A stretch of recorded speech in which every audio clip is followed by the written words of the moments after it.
Bill Krueger was born on April 24, 1958 in Waukegan, Illinois. The Krueger family moved to McMinnville in 1970, 1 year before Bill's freshman year in high school. As an 8th grader, Bill won the championship for the state free throw contest in front of 10,000 people at Gill Coliseum in Corvallis.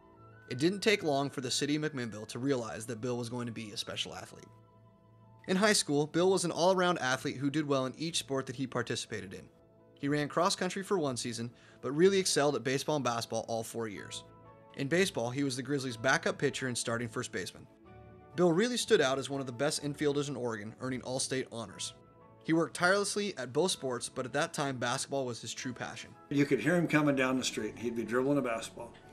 And he'd come by my house. In those days, my keys were always in my mailbox because they didn't have Sonatrol or anything like that in high school. So Bill would come by and pick up the keys, and he'd go to the high school and shoot for an hour, and then he'd go up in the batting cage and hit for an hour. You know, that was Bill Krueger. Every day, every weekend, you could hear him coming. Bill would give you 125, 50% every day. Practice, after practice, he wanted to stay longer and hit. He wanted to throw more. Have I done enough? Bill was a late bloomer in basketball, but his extreme dedication and relentless work ethic finally paid off in his senior year as the left-hander grew to be 6'5". After leading the Grizzlies in scoring with almost 25 points per game, his coach and close friend, Nick Robertson, got Bill a tryout with the basketball team at the University of Portland. Bill did not disappoint head basketball coach Jack Avina, who offered the guard a scholarship. His dream of playing NCAA Division I basketball had become a reality, and Bill was determined to keep it that way. He devoted himself completely to basketball, deciding not to pursue baseball so that he could improve in skills. Bill was a good all-around role player who did a little bit of everything while playing alongside future NBA players like Rick Ravio and Darwin Cook.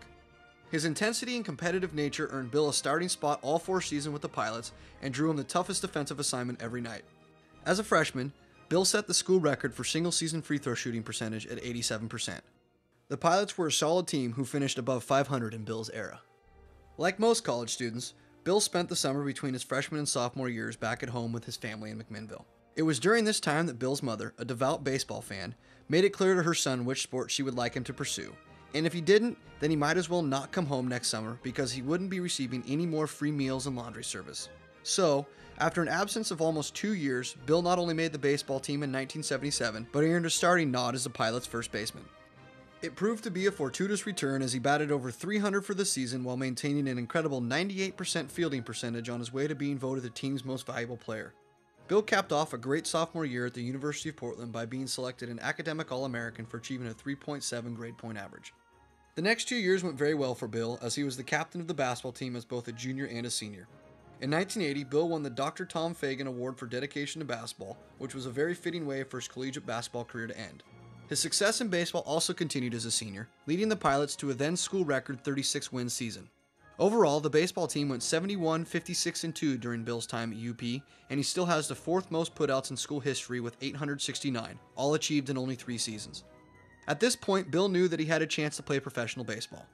Although he wasn't drafted that year, he hustled off to 3 tryout camps, eventually signing with Medford, an Oakland A's Class A farm team. However, Bill did not make the team as a first baseman, which everyone would have expected from his UP career fielding percentage of 97.6%. No, the A's were in desperate need of a pitcher, so they took a chance and signed the big left-hander who had only pitched 2 games in 3 seasons for the University of Portland. These were relatively new waters for Bill, as the critics were starting to doubt his abilities, telling him that he didn't throw hard enough to make it to the big leagues. But they didn't know the kind of drive that Bill Krueger had inside of him, and after 3 seasons of minor league play, Bill was moved up into the major leagues with the Oakland A's. His hard work had taken him from being the second best pitcher on his high school team to an above 500 winning pitcher in the major leagues with an ERA of 3.6 after the 1983 season. Bill had proven his doubters wrong, which would become a trend over the rest of his career. He would spend the next 3 seasons with Oakland, bouncing back and forth between the minor and major leagues. I know all your teammates, as we were waiting for you in the dugout over there, they only had one thing to say. They kept saying, "Bill, you're back, you're back." Do you feel that way? Well, yeah, I'm back in the big leagues, and that's the key. Yes, they feel that way because they hadn't seen me pitch much this year. I didn't pitch a lot for the big club in spring training, and then I went up to Tacoma to pitch for a while, and so they hadn't seen me. So they were just trying to make me feel good about my game. In 1987, the A's traded him to the Dodgers, but his stint in Los Angeles would be short-lived as he would ultimately finish out that year back in Oakland. In fact, over the next few years, Bill would never spend more than a full season with any one team. But this changed during the 1991 season as Bill began to develop into the pitcher that he knew he could be. Good curveball. First time up, grounded out to Vizquel short. Oh man, Bill Krueger's in a groove, isn't he? That's only his 25th pitch of the ball game. He's 7-3. He has the 9th best ERA in the American League at 2.94. He won 11 games for the Mariners and struck out 91 batters, which were both career highs, while getting his ERA back down to 3.6. In 1992, Bill signed as a free agent with the defending champion Minnesota Twins and got a chance to play with one of the great players of the time in Kirby Puckett. Other than when he faced us, I mean, he did good against everybody else, so I kind of went with his theory. As long as he signed with us and we were the only team to beat him real good, then why not sign with us and help us beat the other guys? And it's worked out that way. It has worked out way beyond the Twins' expectations. How could a journeyman become the Twins' ace? I made a couple adjustments, and I threw a lot this winter.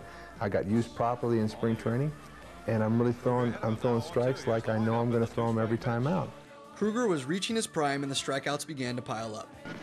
And we'll get into that as the game goes on. Right now, look at Bill Krueger's very impressive pitching line. And the league hitting just a little over 200 against him. Only 7 walks. Krueger lives in McMinnville, where he graduated from McMinnville, Oregon High School. Not many guys from McMinnville High in the big leagues.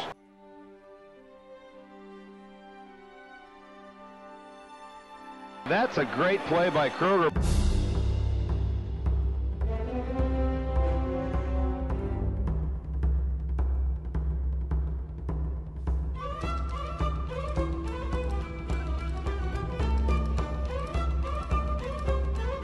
Three strikeouts in a row for Bill Krueger.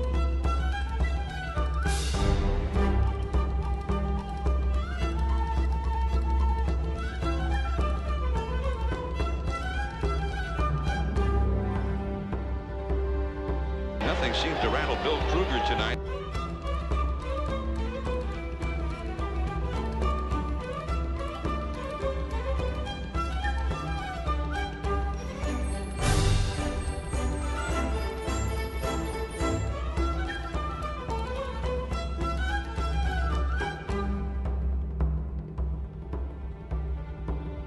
Outstanding pitch by Krueger.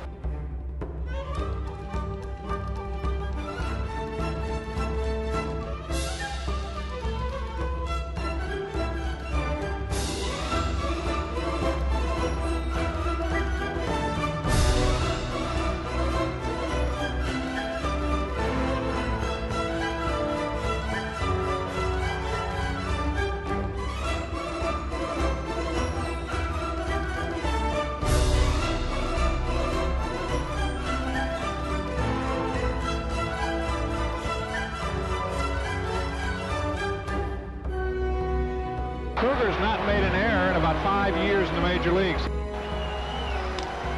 This should do it. Bill Krueger looking for his first major league shutout, and he gets it. A 1-2-3 inning, the 5th time he retired the Sox in order.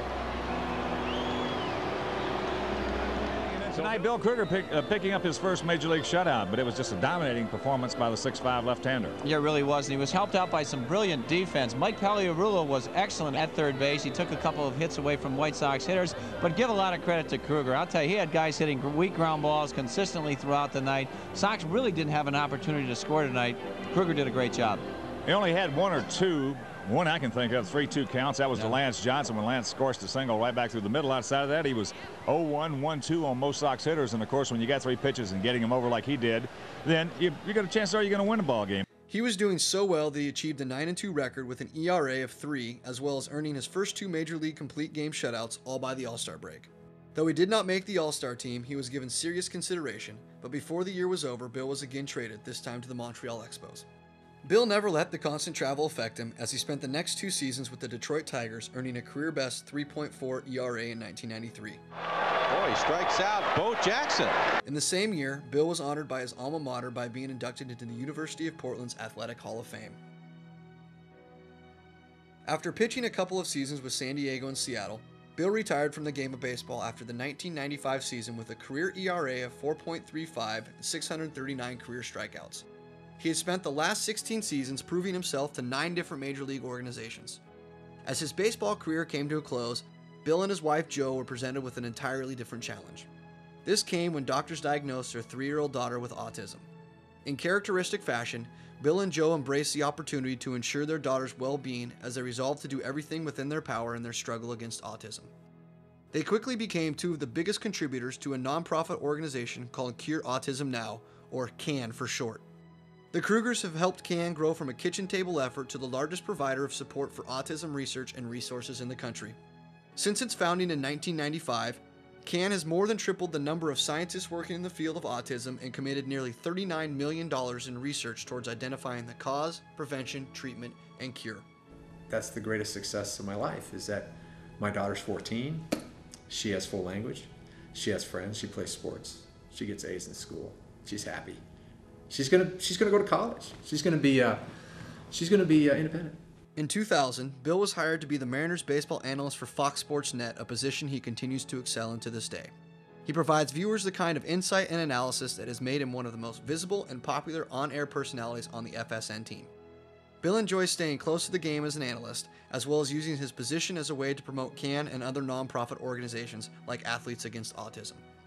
And my perspective changed and made me realize what was the fact that I had whatever platform I had, whatever I have, plus what's important. When I walk down the street now, I see people with kids that have developmental problems. I see the handicapped. I see, and it changes the way you think about things in your life. It makes you realize how maybe you can make a difference for them. And because of the fact that my wife and I were successful with my daughter, it put us in a position, because most parents with kids like that are so overwhelmed. There's no way that they can do things to try to create more awareness or raise funds or dollars, or, and that's where I realized what was really important.